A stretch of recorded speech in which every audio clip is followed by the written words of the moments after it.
Greetings and welcome to Maisha Kazini. In this video, I want to talk about AI, but AI in relation to knowledge, work, and the economy. To benefit from this video, it's important to think of all the four things together and not just one or the other. That means that if you belong to this choir,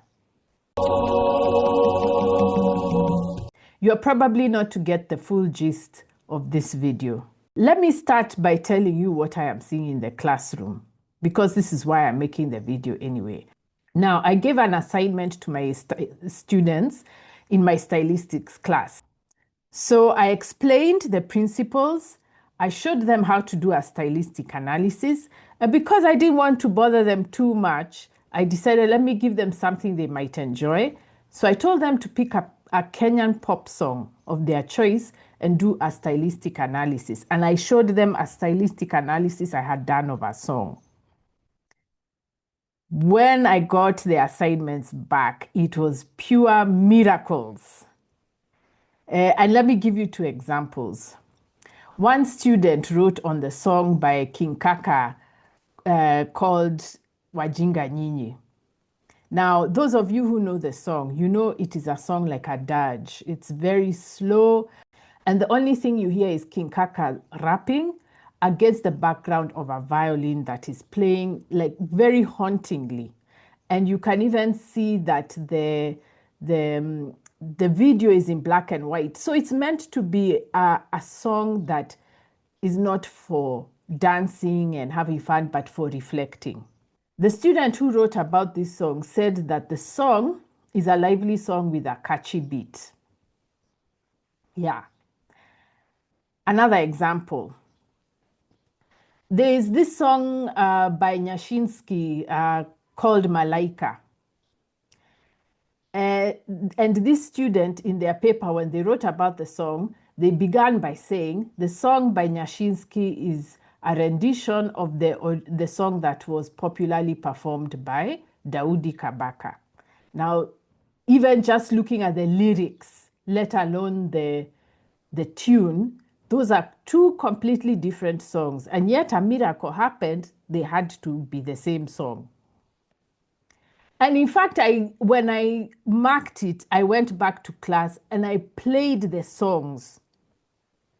And then I said, how can you tell me this? You tell me King Kaka's song is lively and yet you can hear how slow it is. What is this? And the funny thing is that they got shocked because they don't expect for what they are doing to be seen. Anyway, let me go to the next assignment. So I gave this class an assignment to write a paragraph in response to an article they had read. And I had shown them that you start with an introductory sentence, you must have a topic sentence and supporting evidence to make your paragraph tight. I explained it very well.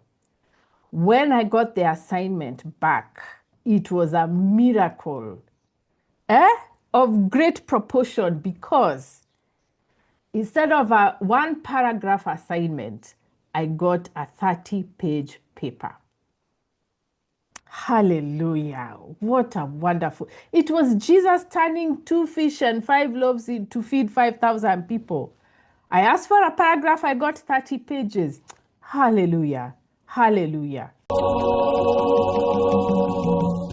Anyway, let me tell you another miracle that happened. This student wrote a paper in which the paper cited me 2 times.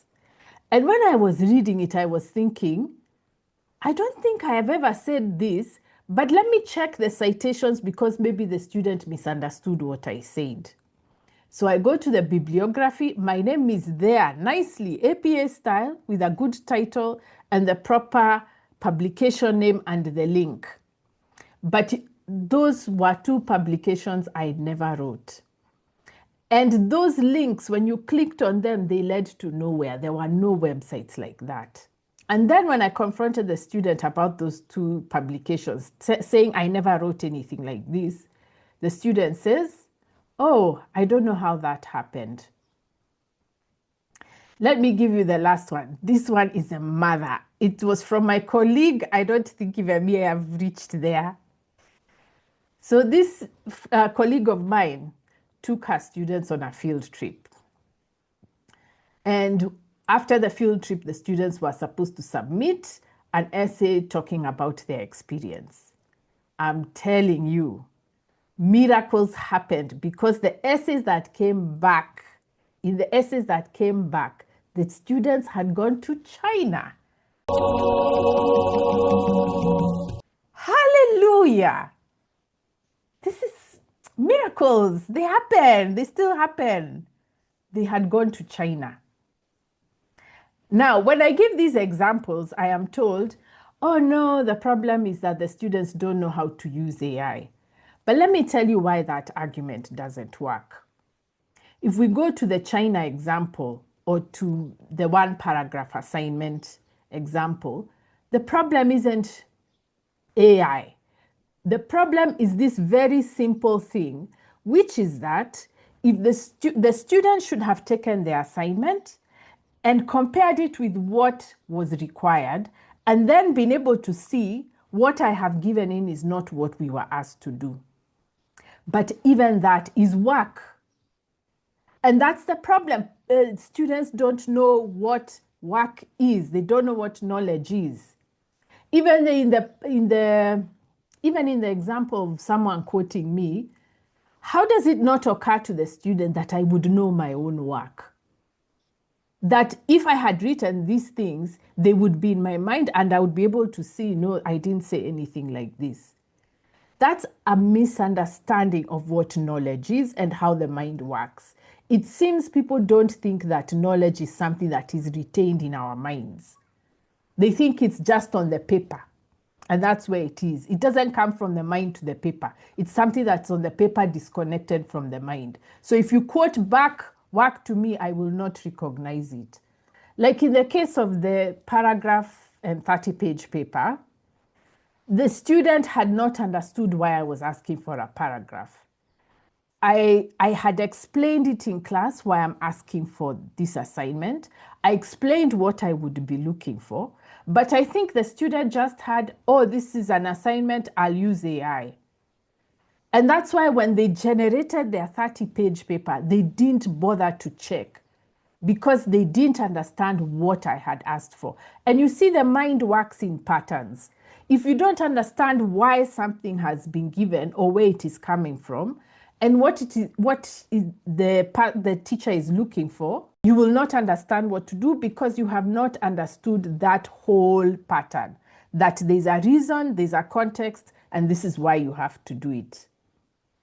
In other words, we are talking about students not knowing that they don't know. And that is why teaching AI will only make it worse, because they will feel that they don't need to know. All they need to do is to manipulate the machine better. Because if they knew the assignment, the very least they would have known is that what they are giving is not what was requested. So it's not an AI problem. But think of it this way. You see this blade is called a scalpel. And it is used by surgeons when they're doing operations in the theater. Now, you can see that this is not an ordinary knife. It is not, you cannot hold it the way we hold it when we are cutting onions. When we are cutting onions, we just hold the handle. But in this case, the surgeon has to hold the scalpel like a pen.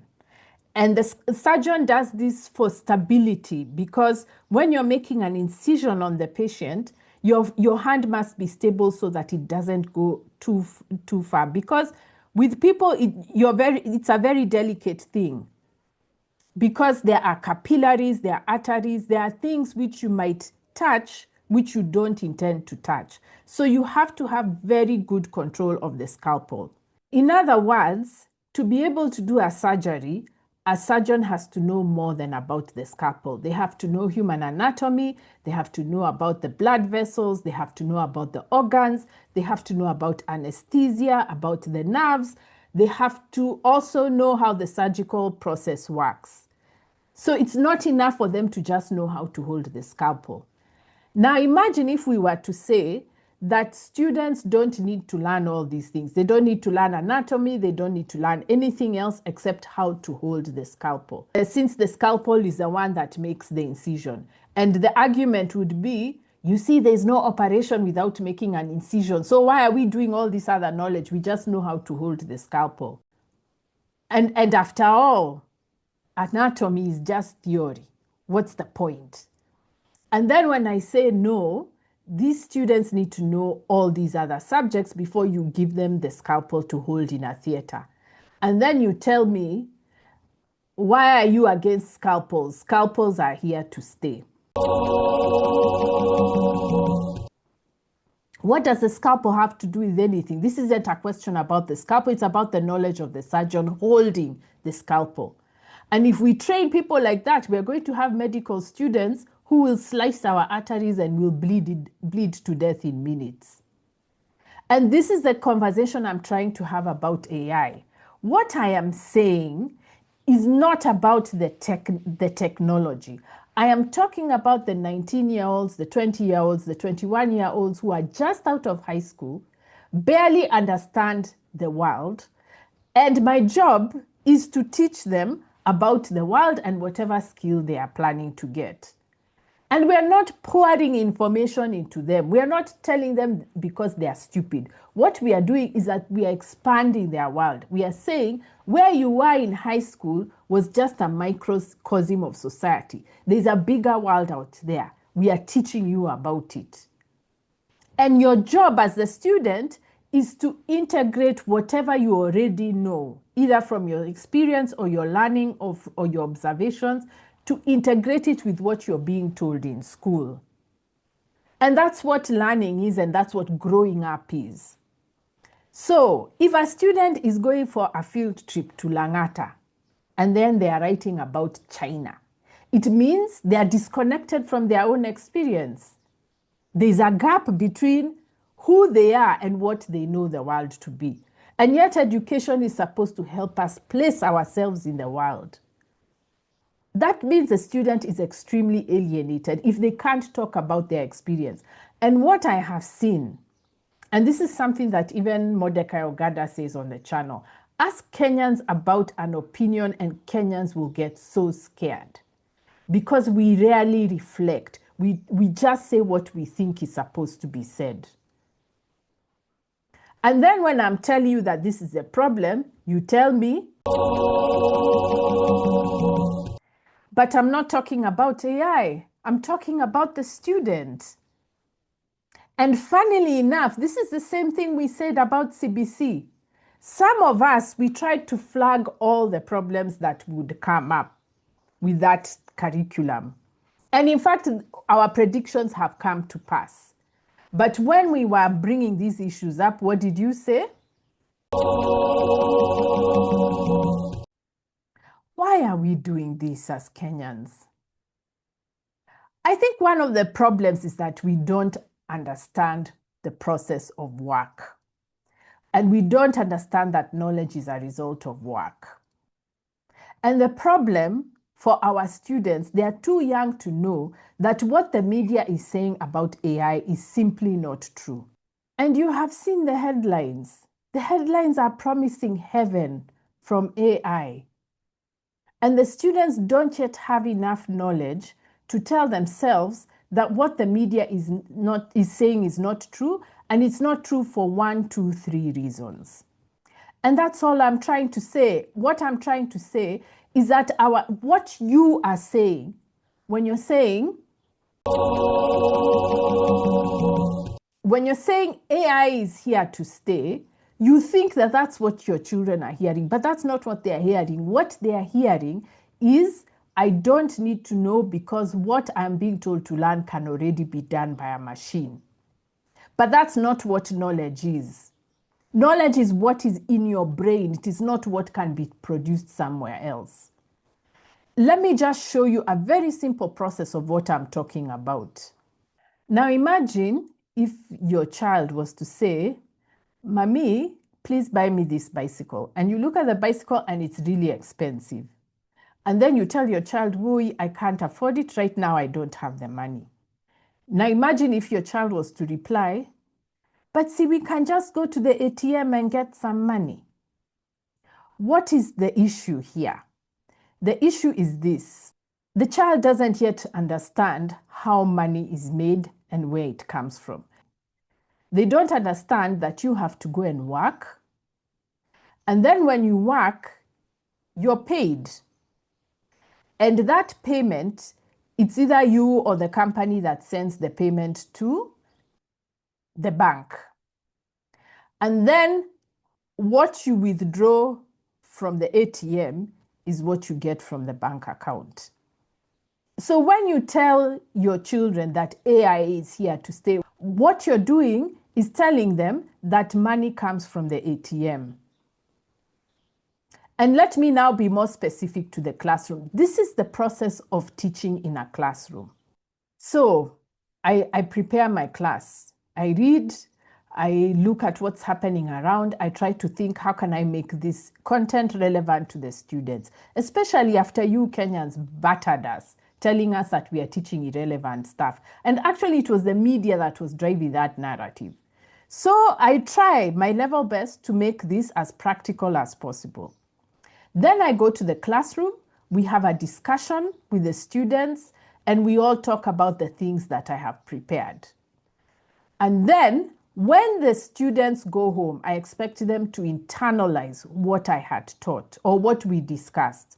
So what the students are supposed to write is an assignment based on what they already knew before they came to class and what our discussion in class was about and what they think now. And then when they send me that assignment, I analyze that feedback, and then I can be able to tell what are the students missing, what was not clear, what do I have to go over again, and that now goes back into my preparation for the next class. Now, when you're teaching these children that song of yours, this is what you're encouraging them to do. You're encouraging them to withdraw from the learning process. And instead of them telling me about their own experiences, what they do is that they give me what other people said, what other people know, and what other people think. Because the generative AI, which is what the students are using, is just collection of materials from other places. So what these apps are doing is that they're collecting material from so many websites and apps, putting it together and using algorithms to make decisions on what works for the person using the app or not. So AI is other people's ideas, other people's words, other people's thoughts. So the student has withdrawn from the class and instead given me other people's work. And because of that, I cannot tell whether they've understood what I've said or not because I have no feedback. What I am getting is from the internet, it's not from them. And if I have no feedback, I have nothing to use to prepare for my next class. That's what you're encouraging your children to do. You're encouraging them to divorce themselves from the classroom. In fact, there was a time I got so frustrated, I told our class, now, since you people are not going to do the work I give you, and I've tried to explain why you must do the work, and even that you can't hear, I have nothing to prepare. So let me do this. I just put things online, you interact with them, you send me what other people have said from AI, and then we just keep repeating that cycle. Why should I come to class when you're not going to listen to me anyway? Do you know the students refused? And so I had to come back to class in person. They said, oh no, we learn from you when you show up in person. Now, I accept what some Kenyans have told me in reply. They have said that they have been in classrooms where lecturers have given them low marks because they dared to have an opinion on the content, and what the lecturer wanted was them to repeat what was said in class. Now, I accept that that is definitely a problem, but this also comes from the fact that our classes are very big. So if we have huge classes, we cannot afford to be paying so much attention to every student. We have to reduce the amount of time we spend looking at students' work. And that's why some lecturers just say, you know what, just repeat what I said and leave me alone. I don't have time to think of your paper. But you see, this goes even further to the people who plan our education system. They don't care to put in the resources, so they give us so many students, but want even more testing, and then they don't give us more staff. So what we are facing here is a national culture of BS.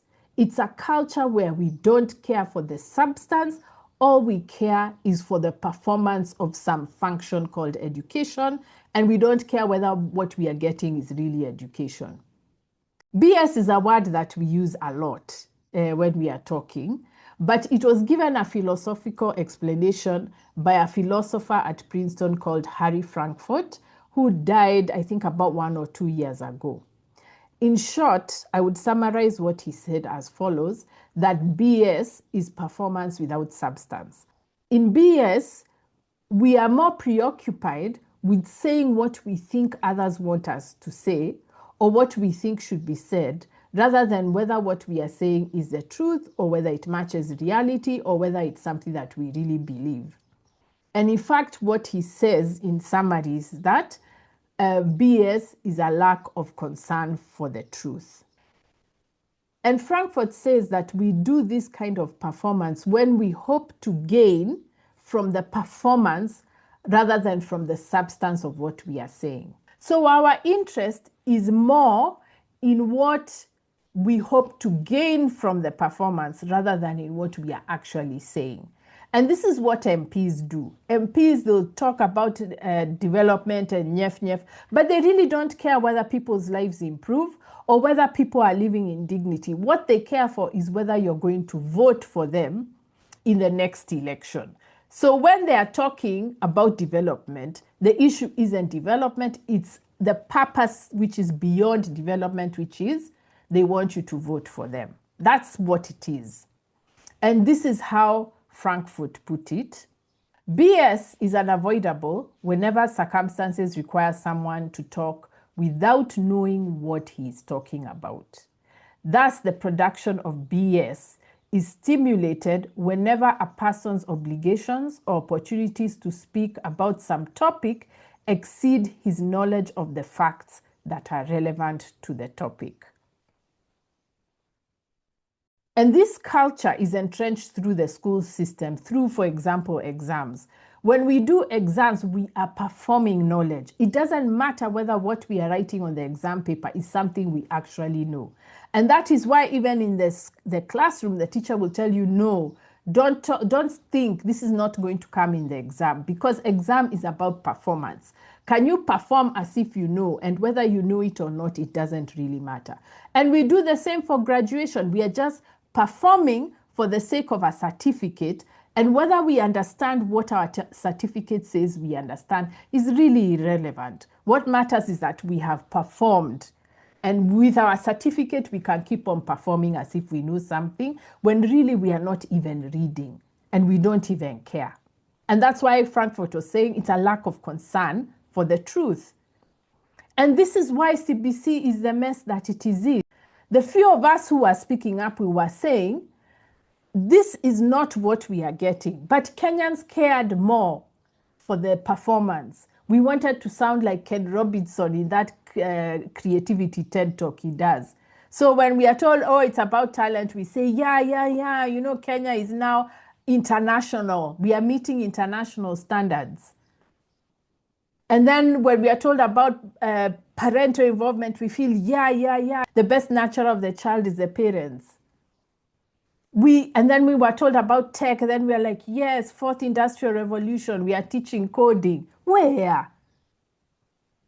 But what mattered was this performance. And when some of us scratched under the surface and said, this is not what we are going to get. And then people said, part of our problem is the mainstream media. I know a lot of us Kenyans know that the mainstream media is really inadequate when it comes to knowledge.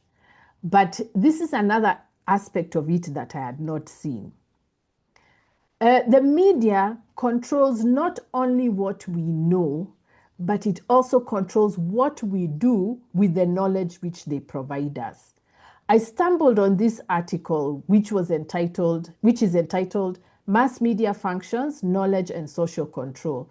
And in this article, the authors distinguish between knowledge of and knowledge about. And this is what they say. They say that knowledge of refers to familiarity with a topic or events surrounding it, whereas knowledge about includes analytic and formal knowledge. And they go on to explain that knowledge of is simply, the facts and figures that we know about something. But the knowledge about, which includes analytic information, is the knowledge that helps you make political decisions about what you're hearing in the media. And we need knowledge about things because without knowledge about things, we can't understand the implications of what is being reported in the media. And the media blocks that kind of knowledge. And so in that way, the media perpetuates inequality of knowledge. What happens, and this is what the authors say, what happens is that the people who really understand what the media is reporting are the ones who have an education background. The people who have studied something, so that when the media says one line, the person who has an expertise will know that what the media is saying is more than the headlines they are reporting. And that was what was happening with CBC. I was trying to explain, given my background in education, and actually how I knew that something was off was when we kept being told that the arts are useless. So because of that knowledge, when now CBC came, I was saying, this doesn't sound right, because I have seen that the people who have been saying the arts are useless actually don't want any education. So why have they changed their minds? And that's the expertise that could allow me to say the headlines the media are reporting are BS. So the media is perpetuating inequality of knowledge because the people who really understand the knowledge about what they are reporting are the people who have an access to education. And now you can see why we needed competency. When we were saying that competency is about skills and not knowledge, this is what the government wants.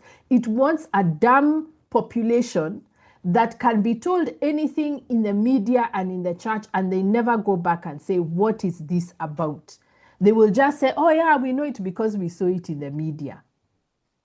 So the media knowledge that we get is knowledge of and not knowledge about. And that's what I was trying to explain. And then Kenyans told me that so we Kenyans don't know enough to make good decisions in our politics. All right, the second problem, I think, is the threats. What is this about threatening us with AI? What is this obsession with insecurity and threats? If tech is so good, wouldn't we be told how it is going to improve our lives? How can we accept these threats as progress? And this reminds me of when Susan Nakumicha was the health CS. Imagine she threatened people and said, if you don't have SHA, when you come to the hospital, we will not treat you. How can we be so inhuman? Is holding the right paperwork more important than somebody getting treated because they are sick? What is this with scaremongering and threats? If you're saying that the hospital system is for improving people's lives, how can you then start saying, we are going to threaten you? We won't give you this unless you do what we say. Then that's not a healthcare system. But this scaremongering is for the middle class. Because the middle class is this class between the exploiters and the exploited, and the middle class is the one who facilitates this system. We are the media who report reduced knowledge. We are the teachers implementing funny curriculum. We are the accountants sending bribes from public coffers into people's bank accounts. We are the ones who facilitate this system. We are the lawyers who implement laws. We are the judges. That's what the middle class does. It maintains the system. But on the other hand, the political class knows that they need to keep threatening us and keep us insecure so that we never start to ask, what is this system about? And that's why even AI is coming with threats. They don't want to tell us how our lives will improve because they don't want our lives to improve. Because if we are happy people, if we are all happy, that's a political threat. Our politics relies on us being miserable because that is the only way politicians can get us to listen to their nonsense and to keep following what they are doing. The other problem, I think, is hatred of work. Where Kenya, we really hate work. We make fun of people who work, especially when they are not wealthy. We tell them, hey, why are you doing all these things?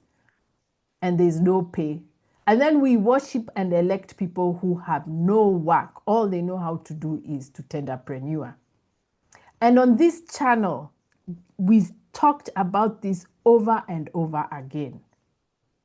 I mean, in fact, that's why I started Maisha Kazini. It was to say, our hatred of work is one of our fundamental political problems. And we got this bad habit from the UK and the US. The Anglo-American Empire has a particularly deep hatred for work and for workers. That is why they had to kidnap us to go and work for them while they were drinking bourbon and wearing big gowns and doing the high life. And meanwhile, the labor of Africans is being extracted in the plantation. And even after slavery ended, they continued with this system of avoiding work. So over the last 50 years, America deindustrialized because it didn't want to pay its own workers. It exported its jobs and its industries to places where there were no rights and they could pay cheaper wages to workers. And then now they only wanted American citizens to buy stuff, to do demeaning jobs and to buy stuff. And that's why life there is so miserable for most of the people who do not have wealth. I saw this TikTok video shared on X in which a lady explains how the Anglo-American Empire has a major problem. They prefer performance and appearance to work. They preferred to sell brands and stocks to do movies and show glamour than to do actual work. And that's why China overtook them. So here is the video. China dominates the global economy because it embraces what America fears most, real labor. While the West chases branding and financial bubbles, China built an entire empire on actual production. And now their rise exposes a fatal flaw in white capitalism's disdain for work. For centuries, white economic elites have structured society around avoiding labor, while extracting it from others. Enslaved Africans built the global South's wealth, while European aristocrats and plantation owners positioned themselves as gentlemen, a tradition that frames manual labor as racially inferior. After slavery, Jim Crow and other exploitative labor laws kept Black and immigrant workers in underpaid production roles, while white capitalists rebranded themselves as managers, investors, and entrepreneurs. The Industrial Revolution amplified this divide. White industrialists like Carnegie and Rockefeller glorified themselves as self-made, while their fortunes rested on child labor, immigrant sweatshops, and violent union suppression. By the late 20th century, America began offshoring its labor to China, not just for cheap wages, but because whiteness had fully divorced itself from the stigma of manual labor. U.S. executives justified this by labeling manufactured jobs as low skill, a racially coded term, while pouring money into marketing, financing, and branding, industries that produce nothing tangible but generate massive profits through psychological manipulation. Meanwhile, China weaponizes America's labor aversion. They built the world's most efficient manufacturing base, not just by making goods, but by mastering supply chains infrastructure, and real productivity. Now China controls 80% of global solar paneling, 70% of lithium refining, 50% of shipbuilding, while the US economy relies on inflating stock value, branding hollow luxuries, and predatory gig work. Now, what is the result? China's GDP has grown 40 times since 1990. US wages stagnate as labor is devalued and jobs are replaced with hustle culture. So you can see what the hatred of work does. You keep pushing away work, and eventually you no longer know how to produce. And then you start wondering why your people are getting poorer and poorer and poorer. So the US sent away all its productive jobs, and what it left behind was jobs of appearance. So that people are kept busy counting money, crunching numbers, giving orders, and creating narratives to manipulate and control people. And this is what David Graeber called BS jobs, and I encourage you to read that book. That said, let me correct one thing in the video. The lady says that the Anglo-American empire hates manual labor. But my position is that it hates all kinds of labor, whether it's intellectual labor, spiritual labor, emotional labor, they just hate work. And we got this disease from the British. And that is why we don't work in school. Because to produce knowledge takes work, it takes time and effort. You have to want to read. You have to listen to what other people are saying. You have to go out of your way to look for further knowledge, which is called research. And then you have to put your thoughts on the paper or on the laptop. And you actually have to do the practical work of typing in what you think. Whether you transfer your ideas from your voice through AI to the written text, it doesn't matter. You have to do that work. And that's what we are avoiding because we don't know that knowledge is a product of work. So it's not just intellectual work we don't do. We don't like spiritual work. So, like, for example, if you ask Kenyan clergy what is wrong with gambling, can they give a biblical reason for why gambling is wrong? They can't. They don't do the work. Their job is to perform and demand tithes and offerings. But they don't do the actual work of trying to understand the context in which their parishioners live. The same thing for emotional labor, emotional work. Relationships cannot work by just us expecting to be served and to feel good. We have to do the work. We have to do the work of being committed, of understanding the world in which we are living, including the false images of manhood and womanhood which are perpetuated by the media. And when I say this is work that we need to do, people say, oh, that is theory. What does it have to do with anything? But the next time you're in a relationship, you'll be demanding of your partner things which you saw in the media. For you to understand that process, we need to do the work. So what the US advertises is just property acquisitions, titles, glamour, and never work. And it is so bad that even now, when America has no jobs, when Americans are demanding industrialization so that they can work, Trump has promised that the industries have come back, but it's not Americans who will do the work. Who is going to do that work? Hey, this one, I have to let you hear it from Americans themselves because it is so bizarre. You cannot make this up. Can you speak to whether or not you think there's a there outside of Trump just being Donald Trump when he's talking about renegotiating the border with Canada? Oh, when it comes to Canada, it's very clear that Trump wants to steal as much of Canada's water as possible. We do share the Great Lakes, which, for those that don't know, the Great Lakes, we share 4 of the Great Lakes with Canada. One of them, Lake Michigan, we have complete control over. But the Great Lakes provides 20% of the whole world's fresh surface water. Some of the cleanest water in the world. And we share it with Canada, but Trump has complained now to former Prime Minister Trudeau that, you have too much, it's not fair, even though we control more of the Great Lakes than Canada.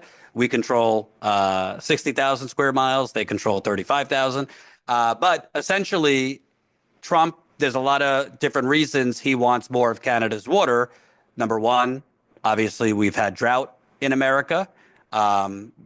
His solution for it with releasing dams in California, which the water did not go to LA, is not the right solution, but we do have drought. So he wants more water from Canada, who, by the way, Canada has 2 million freshwater lakes, 13 river basins and lakes are straddling our border. So there's a lot of water in Canada he wants access to. Based on what I could see, you need a lot of water for AI, which his administration has. Is that to cool the Yeah, so you need a lot of water for AI to cool the servers. You need a lot of water for these data centers that you need for AI. Similar, by the way, for crypto. Crypto uses a lot of water. But AI, you need a whole lot of water for the data centers, and he wants the United States to be the AI capital of the world. Yep. That's it. The US would rather quarrel with Canada over water. They don't have enough of it for their people, but they'd rather quarrel with Canada over water than have their people become workers in factories. They want AI to do the factory work, not American workers. So now, are you surprised that billionaires are saying that we won't need human beings to work? They're scared of Americans working. And what are they scared of? They're scared of work, because work is something that takes effort and time. And when you do that work, you learn things. And when you learn things, you become more confident in yourself, but also you understand the world better. And so it's not as easy to fool you about your life when you're working, because your work already gives you access to a kind of knowledge. It gives you access to relationships which can help you tell when you're being taken for a ride by politicians. But you see, this is what Kenyans don't understand. They think work is slavery, because that's what we've been taught. And that's the same thing that is happening with AI. What we are telling our children is not to become techie, and what we are telling them not to do the work of learning. And we already talk like this. This is an example that has been given by Ogada in some of our conversations. He says that the reason why we don't see the work that human beings do is because we think that the tech does the work. We don't see the human effort behind work. And that is why, and this is an example given by Ogada, when people see a good photograph, the first thing they ask is, which camera did you use? Which lens did you use? And yet it's the person who took the shot who calculated how they were going to take the shot. But that's not what we are interested in. We are interested in the instrument. And he says that it's the equivalent of expecting laptops to write. When you see a good article, you, instead of asking, where did you get this idea from? Which discussions are you listening to? Which books are you reading? What we ask is, which AI app did you use? We are more interested in the app than in the human effort. And why is the establishment so scared of work? It's because work is power. Through work, we learn things. We become conscious of the world that we are living in. We gain new knowledge and we gain new relationships, and we are not easy to fool. And this is my greatest frustration when students AI their assignments. It's not honesty and all that morality talk people keep on lecturing me about. My issue is these young people don't know anything. Here I am giving them in the information, and they don't want to learn it. They don't want the power that comes from knowledge. They want to remain powerless and to give over their power to somebody else. Because when you're saying that you don't want to learn something, It's another way of saying somebody else will make the decisions for me. Because that's why knowledge is important. It's important so that you can be able to take responsibility for your own life, so that you can have agency. And in fact, every time I have assignments and I'm just reading AI after AI after AI, my mind just, I can't handle it. It's emotionally distressing because these students have withdrawn from their humanity, and I'm supposed to now treat them like human beings when I respond to their work. That's a moral injury. So it's because we fear work and we hate work that we don't know what knowledge is, because the only way to have knowledge is through doing the work. The other thing that we Kenyans have to appreciate is that we are very undereducated. Our education system narrows our minds. The media tells us hardly anything. Our knowledge is very limited, and the world we are in, Kenyans, we cannot afford to be this ignorant. We are so ignorant about geopolitics, about the way we are manipulated, and right now, because America is struggling to keep its power, it's willing to do anything to get Africa under its feet. And that affects our bread and butter people. Don't ask me about Mama Mboga. It affects Mama Mboga. But we can't understand it because our minds have been so narrowed to only understanding the immediate. And every time we ask students, which is what I do in my class, to ask students to expand their minds beyond the immediate, now they just say AI is here to stay.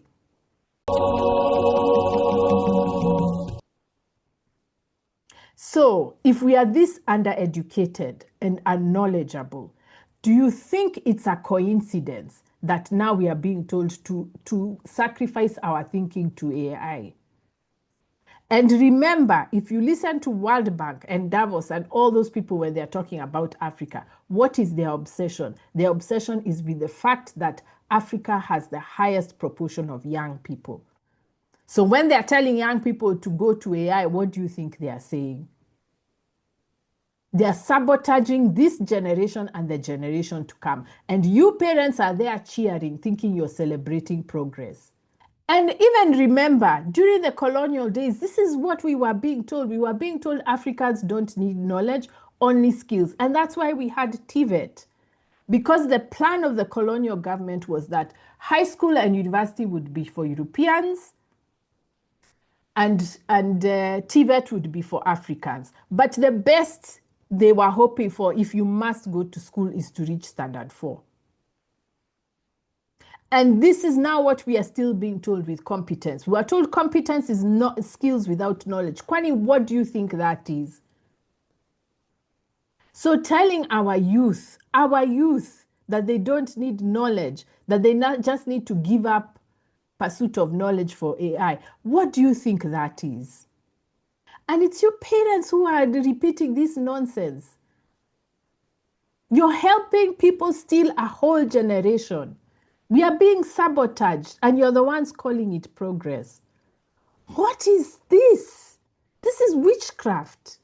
The AI narrative is not for improving life. It's not for telling us about progress. It's for making us accept worse jobs, or we'll even be doing jobs for the same jobs we are already doing, but for less pay. Because what companies will do is say, okay, we don't need you because we now have AI. Then they fire me, and then they say, oh, can we contract you to do the same work but using AI? But now they have fired me, so they give me a contract job which they can't pay health benefits and they can't pay a pension. That's what this AI narrative is for. It's for disempowering workers. It's not progress.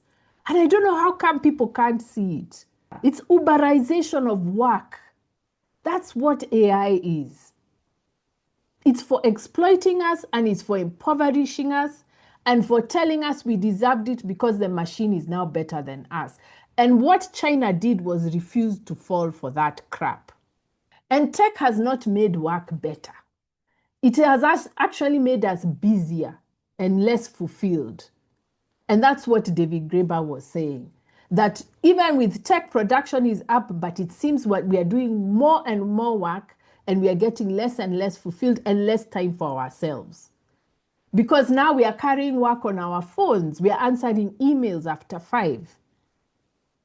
We are doing KPIs and which are haunting us because we are always afraid of not meeting our targets. That's not an improvement. And if you want to see what tech has done to work, ask teachers. The other day I shared on Facebook the kind of forms that teachers have to fill. And these increased with CBC. In fact, the amount of paperwork that teachers have to fill every month and then every end of semester, Kenyans were even asking, but when do these teachers get to teach? That's what's happening with tech. Tech is just filling the space. It's not improving the work. It's making us busier and busier. And that is what is being kept under the carpet with this AI narrative. The AI narrative is not about actual work. It's for convincing us and manipulating us to accept exploitation. It's to accept to be impoverished, to be paid less, and then after all that, we believe that we deserved it. And China refused to fall for that crap. Long story short, we have to think and we have to learn, and all that is work. It's not a tech problem, it's a people problem and a political problem. And we have to understand that it is not in the interest of politicians and bureaucrats that we work and produce anything. Because the poorer we are, the less we know, and the more miserable we are, the easier we are to exploit. Because when we are miserable, we can't think broadly. We are too busy trying to reduce our pain. And China got where it is, not because it was fearing work and focusing on brands and making a lot of noise, but because people were dedicated to working. And you know what happens when people work? The skills build themselves. And that's the other thing. Kenyans think that skills comes from TVET. No, it comes from generations and generations of skilled artisans becoming better and better. So for example, if I'm a mechanic and I become a really good mechanic, whoever comes to apprentice under me, they will not be starting from where I started. They'll be starting from where they find me. So that's how skill improves. So the person who apprentices under me, after I've left, they go a step further. And then somebody else comes and it works like that. That's how skill builds. Skill builds through experience. It doesn't build through TVET and plans which are being written by bureaucrats in offices. And that's what China did. They just kept working and they got better and better at mastering the way the work is done. And then as the lady on TikTok said, they started mastering the way to distribute these items. That's what work is. That's not something that you can just learn by being told in a classroom, by changing the curriculum. People actually have to be working. But politicians fear work. Even look at, if you try to start an industry in Kenya, you know how politicians will come for you. They will never give you peace because they know you have power. And once you have power, you even have influence because you're employing people. They can't allow that. That's why we are not industrializing. So please don't bother me about TVET and STEM. That's not where the problem is. So back to your children in my classroom. For me, the problem isn't tech and how to use it. The problem is their attitude towards work. And you parents are cowards. You're not teaching your children to work, and you're not demanding an economy where work matters. And some of you have even taught your children to take shortcuts by paying whoever is asking for bribes for exams. We have to value work. And let me end by talking to the Kenyans who see the dignity and the value of work and have not succumbed, like the prophets of Baal, to worshiping the idolatry of laziness and the ideology of image. We must continue to work, and we must be proud of our work no matter what. but we also must protect our work. We must fight for the right to enjoy the fruit of our labor. So me, even though I really struggle in class, I will still read.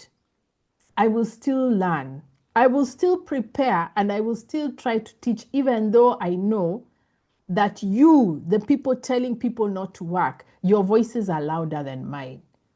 The media's voice is louder than mine when it's promising people heaven on earth through AI. And let me finish with the poem of Khalil Gibran entitled On Work. And this is the poem I used for the very first video of this channel.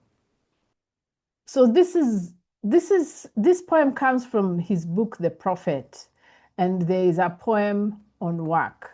And I'm just going to read snippets of it. So he says here, you work that you may keep pace with the earth and the soul of the earth.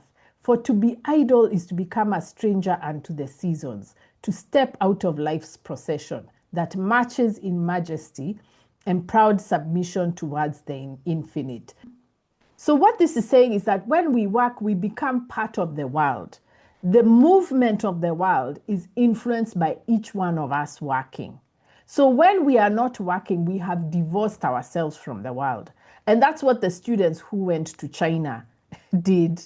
They divorced themselves from the world, from their experience. And so that is now a form of idleness.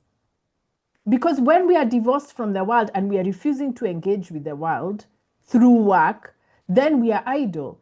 And is it a wonder that we have a drug problem?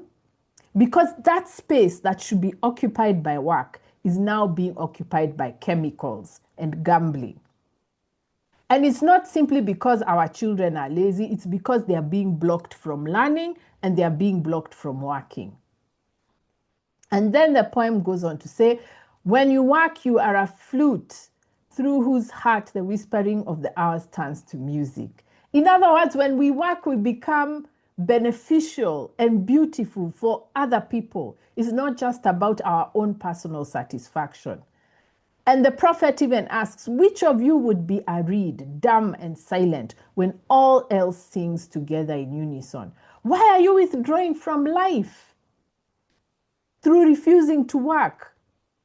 If somebody is blocking you from working, then you deal with that problem. But we must all work. It's our right to work and to have a say over the fruit of our work.